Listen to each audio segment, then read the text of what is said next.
اس ماہ کی سب رونقیں ہے آیت قرآن کی، آؤ ہم سمیٹ لیں یہ رحمت رمضان کی۔ بسم اللہ الرحمن الرحیم، الحمدللہ رب العالمین والعاقبۃ للمتقین۔ ناظرین محترم، آج ہماری 12ویں تراویح ہے، اور 12ویں تراویح میں ہم سورہ نحل کی تھوڑی سی ایک بات اور اس کے بعد جو ہے وہ سورہ بنی اسرائیل کی طرف جائیں گے۔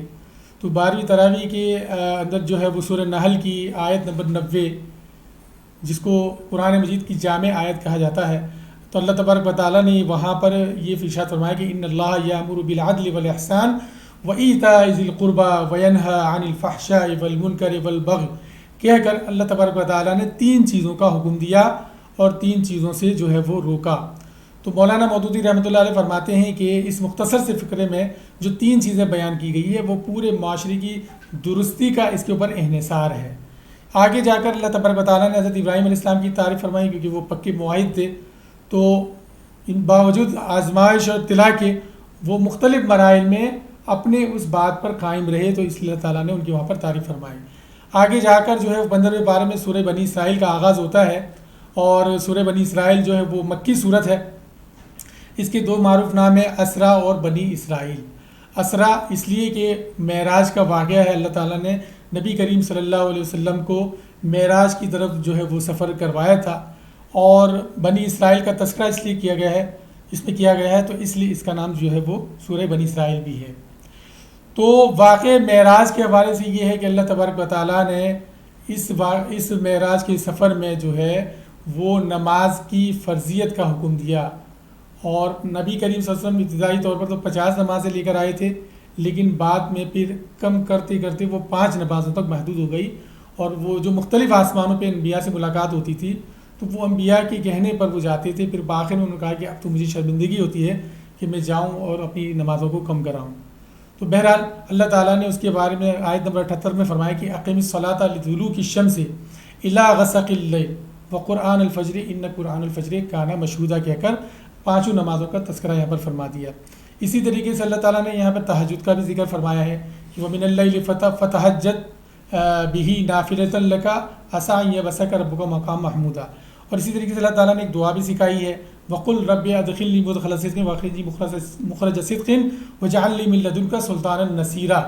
ٹھیک ہے، اسی طریقے سے آگے جا کے اللہ تعالیٰ نے بنی اسرائیل کا فتنہ اور فساد کا جو ہے وہ تذکرہ کیا گیا، اور پھر یہ بھی بیان فرمایا کہ ان کے فتنہ اور فساد کی وجہ سے انہی کے اوپر مصیبتیں آئی۔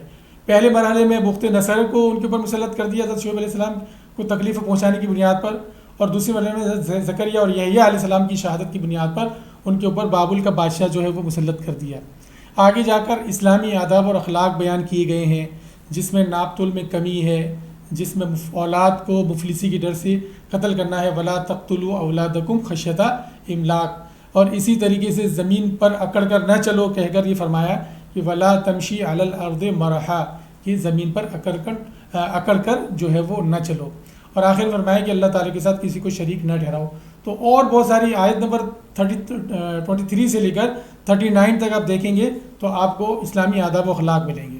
اسی طریقے سے آگے جا کر وہی حضرت موسیٰ علیہ السلام اور فرعون کا جو ہے وہ قصہ بیان کیا گیا۔ ناظرین محترم، پھر سورہ کہف شروع ہوتی ہے۔ سورہ کہف کہتے ہیں لفظی معنی اس کے غار کے آتے ہیں، تو غار میں ان کا غار والوں کا ذکر ہے۔ وہ لوگ جو دقیانوس ایک بادشاہ ہوتا تھا، تو اس کے زمانے میں وہ لوگوں کو کیا کرتا تھا، جو توحید کی بات کرتے تھے اس کو قتل کروا دیا کرتا تھا۔ تو ان نوجوانوں نے اپنے دین کو محفوظ کرنے کے لیے وہاں سے ہجرت کی اور ایک غار میں جا کر چھپ گئے، تو اس دوران ایک کتا بھی ان کے ساتھ تھا۔ تو اس غار میں اللہ تعالیٰ نے ان کو نیند دے دی، اور وہ 300 سال تک ایک روایت کے مطابق، اور دوسری روایت کے مطابق 126 سال تک وہاں پر رہے۔ پھر جب وہ جاگے اور پھر وہاں گئے تو اس زمانے میں دقیانوس جو ہے وہ ختم ہو چکا تھا، اور عیسائیت کا پرچار تھا حضرت عیسیٰ علیہ السلام کا، اور لوگ موحد تھے۔ تو اس کا یہاں پر ایک قصہ بیان کیا گیا ہے۔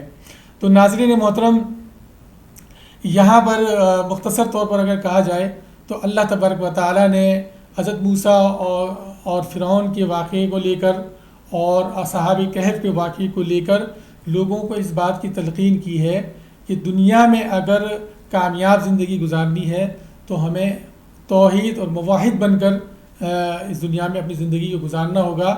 اس زمن میں جتنے بھی آزمائشیں آتی ہیں، جتنے بھی مصائب آتے ہیں، اللہ تبارک و تعالیٰ ان آزمائش اور مصائب کے بدلے میں جزا دے گا، بہترین جزا دے گا۔ تو یہ آج کی ہماری مختصر تراویح کا خلاصہ تھا جو میں نے آپ کے سامنے رکھا۔ دعا ہے کہ اللہ تبارک و تعالیٰ اس کے اوپر عمل کرنے کی توفیق عطا فرمائے۔ وآخر دعوانا الحمدللہ رب العالمین۔ چمک اٹھا ہے یہ جہاں ہے عصمت رحمان کی، آؤ ہم سمیٹ لیں یہ رحمت رمضان کی۔